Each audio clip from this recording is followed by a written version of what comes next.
부재를 하나 뭘 더 만들 건데, 바닥판과 위에 판을 이렇게 붙이고 벽을 이렇게 붙일 겁니다. 하나는 못따기를 해서 위에 올라타고 하나는 옆으로 이렇게 들어갈 건데, 이렇게 되면 요 사이에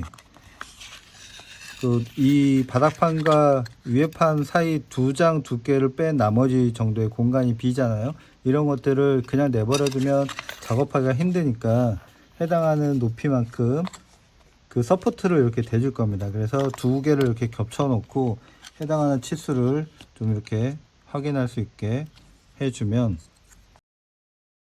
3cm가 약간 모자라는데 뭐 3cm 정도라고 생각을 하고 작업을 하면 되겠습니다.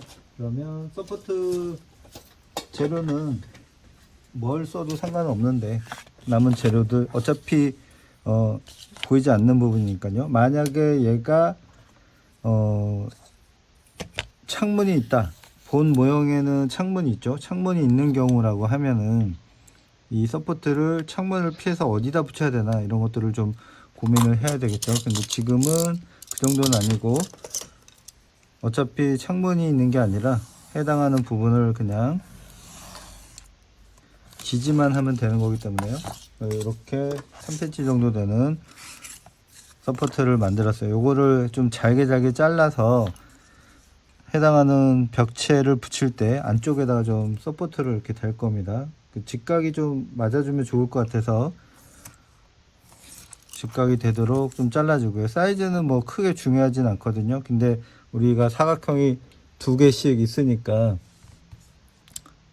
4개씩 해서 8개, 혹은 제일 끝에 A5 같은 경우는 좀 작으니까 걔를 위해서 하나 더 해도 되지만 뭐 굳이 걔까지는 안 해도 상관은 없을 것 같아요.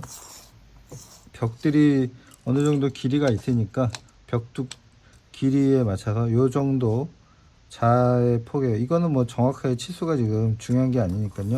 한 요 정도 치수라고 생각을 하고 서포트를 8개 정도 이렇게 만들겠습니다. 뭐 치수 자체가 중요하진 않아요. 나중에 그 본 모형을 만들 때는 실제로 내부에 벽이 있잖아요.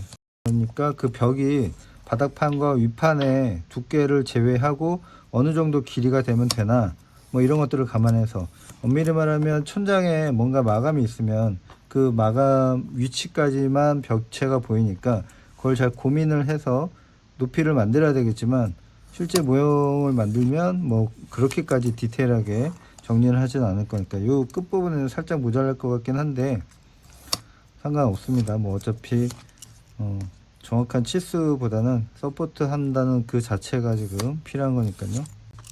그렇게 해서 8개 정도 서포트를 만들어 놓고요. 다음에 본격적으로 바닥판에다가 벽체를 부착하는 걸 시작해 보겠습니다.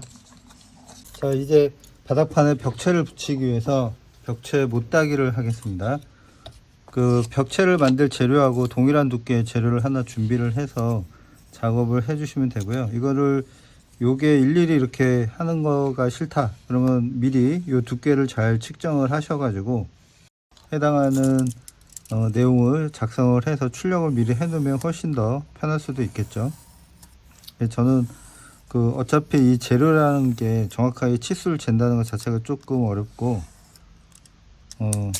그래서 미리 이렇게 그려놓는 것보다 실제 대놓고 작업을 하는 쪽을 좀 선호하는 편인데, 뭐 여러분들 편한 대로 작업을 하면 되겠습니다.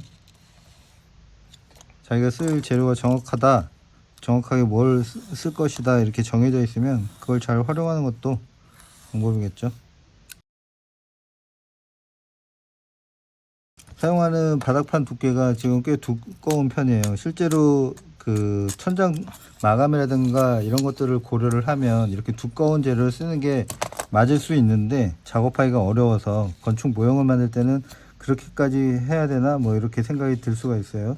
그러면 적당하게 벽체나 바닥이나 동일하게 두께를 잡고 작업을 하고 진행을 하는 것도 방법이겠습니다. 나중에는 그 벽체를 만약에 내부에서 세울 때 그걸 보여주겠다 뭐 이렇게 하면은 조금 신경 써서 이렇게 만들면 되고, 그게 아니라고 하면 아까 앞에 만들어 놨던 서포트를 이용을 해서 그 해당하는 높이만 조절하면 되겠습니다. 실제로 바깥에서 보이는 부분은 이 길인데 재료가 붙고 나서 조금씩은 여유가 있게 이렇게 못다기를 조금 안쪽까지 파준다 생각을 하고 커팅을 미리 해 놓겠습니다.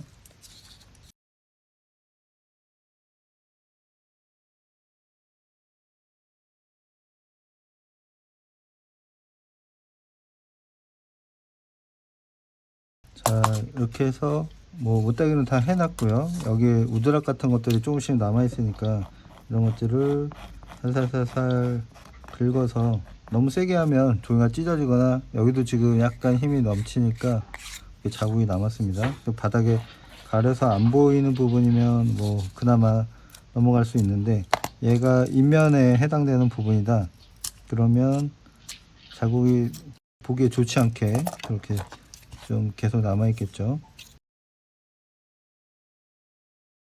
지금은 외부에다가 벽체를 붙일 거를 전제로 해서 지금 작업을 하고 있기 때문에 오히려 벽보다 살짝 더 두껍게 깊게 이렇게 파져 있으면 그건 상관없을 것 같아요. 그렇지 않고 좀 벽 두께보다 얇게 폭이 좁게 이렇게 파져 있다라고 하면 벽을 붙였을 때 벽이 튀어나오겠죠. 그러면 지금 원하는 거는 지금 이 딱 외곽선이 지하층 옹벽하고 맞기를, 그 옹벽선에 딱 맞기를 기대를 하고 거기에 맞춰서 작업을 한 건데, 그걸 약간 오버하게 되겠죠. 여기에다가 이제 그 벽을 이렇게 A1, 지금 숫자가 다 써져 있어서 A1, A2 뭐 이런 식으로 붙여 나갈 겁니다. 그리고 위에 판은 지금은 못다기로 했지만 위에 판은 요 벽면이 붙고 나면 이렇게 붙을 거예요. 그러니까 위에 판은 똑같이 위 안쪽에 칼금을 대는데, 대신에 못다기가 아니라 아예 잘라낼 겁니다. 잘라내도 이런 부분들은 비슷하게 작성이 되겠죠.